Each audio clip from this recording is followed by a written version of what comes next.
O Fluminense foi eliminado do Mundial de Clubes e isso repercutiu muito na imprensa esportiva, a imprensa, a mídia esportiva está largando o aço para cima do Fluminense. Eu vou trazer esse corte aqui para vocês acompanharem junto comigo. Mas antes de tudo, já te peço, se inscreve no canal se você gosta de acompanhar esse tipo de conteúdo e ficar por dentro do que acontece nos principais times do Brasil. Se inscreve que você não paga nada e ainda fica por dentro das principais notícias e informações dos times do Brasil aqui no canal junto comigo. Antes de tudo, também, crédito do vídeo na descrição, a ESPN Brasil, e bora ver o que a mídia está largando o aço para cima do tricolor carioca e já vai comentando o que você acha que faltou para o Fluminense nesse Mundial. Da maneira que saiu, eu tenho as minhas ressalvas, né? A equipe do Bayern é melhor, é bem melhor. Para mim, está no bloco principal dos times europeus. O Bayern de Munique, o Manchester City, o Real Madrid, o Paris Saint-Germain. Esses quatro, para mim, eram os favoritos. O Flamengo cai para um dos favoritos, na minha opinião, mas proporcionando situações no jogo que fizeram o poderio do Bayern, né, aparecer e ganhar o jogo. Mas Palmeiras e Fluminense caíram para uma equipe que eu acho que é boa, é muito boa, mas não é do primeiro escalão para mim. Eu fico um pouquinho com essa frustração que dava para encarar melhor. De repente, um vacilo aqui, uma ali, uma bobeada. Tem esse lance do pênalti, que eu já dou a minha opinião, para mim foi pênalti. A bola bate na mão. Estava perto do corpo, mas assim, muda a trajetória da bola, é nítido. Thiago Silva estava atrás ali. Opinião, cada um tem a sua. Para mim foi pênalti. Era um empate, final de primeiro tempo, não sei, pode mudar um pouco essa atmosfera do jogo, mas a verdade é que a minha frustração é um pouquinho, todo elogio ao Fluminense, todo elogio, reconhecimento, mas eu acho que assim, o Fluminense não repetiu a atuação que fez contra o Borussia Dortmund, contra a Inter de Milão, não fez o mesmo jogo nessa semifinal, competiu, tentou, lutou, suou, brigou, aplausos, mas não fez a mesma participação contra essas outras equipes. Então fica um pouquinho da frustração. Eu esperava que de repente poderia surpreender sim. E teve lances determinantes no jogo que a gente vai falar aqui. Zé Elias, boa noite. Você concorda com o Zinho? A mão do Xalobá era cal? Boa noite, Plirra. Boa noite, grande Jailson. É sempre uma honra estar ao seu lado, já sabe disso. Grande vovozinho! E em campo lembra João Pedro na tarde de hoje. É nosso atacante? Vocês são loucos. Podemos mudar até o apelido de Balotelli para JP. Não, eu concordo com o vovozinho. Eu concordo sim, para mim foi pênalti. Mas ela estava ali, mas ela influenciou na sequência da jogada. Né? Então eu acho que isso tem que ser levado em consideração. Ele não estava com o movimento todo completo, né? Não estava. Ele estava com o braço meio que aberto, meio que fechando e acaba pegando. Não dava para saber se ele tirou a mão ou se ele colocou.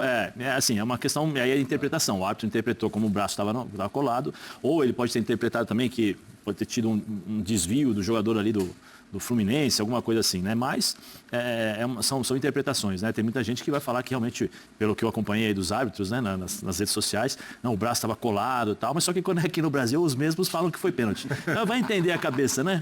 Vai entender a cabeça, né? De como funciona, né? Mas está tudo certo.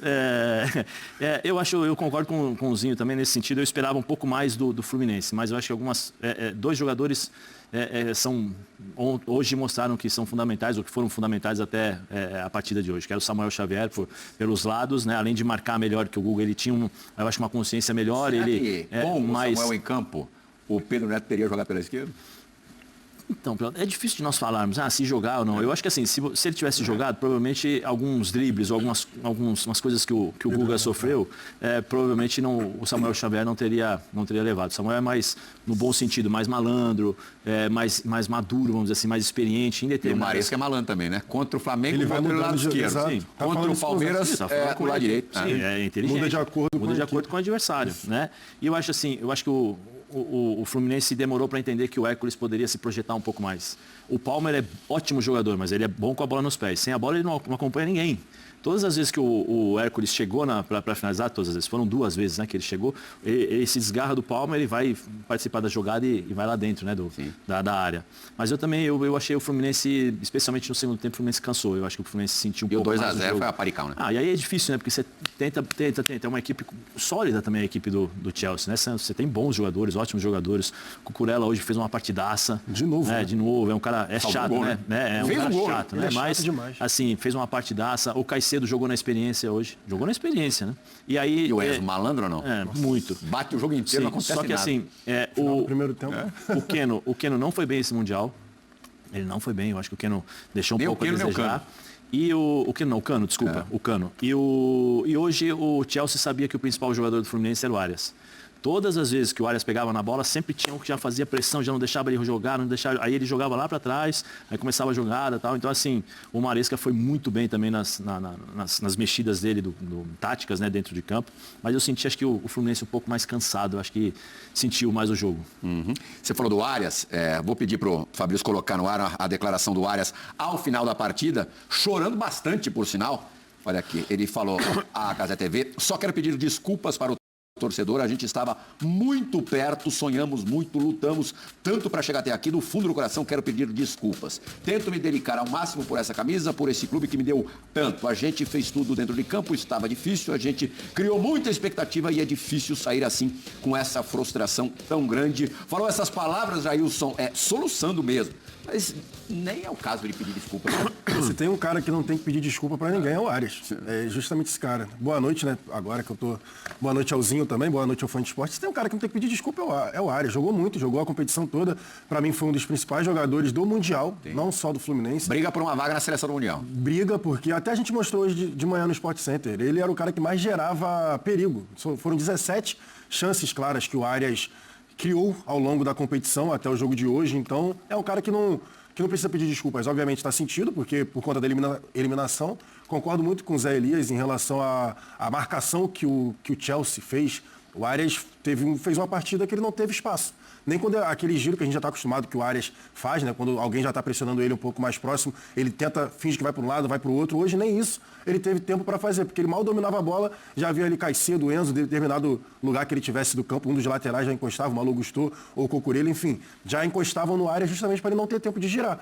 E hoje fez muita falta ter alguém para dividir, né, esse espaço com o Arias, ter alguém para justamente alternar ali o lado de tentar algum tipo de criação, tentar algum tipo de contra-ataque, porque era só no Arias.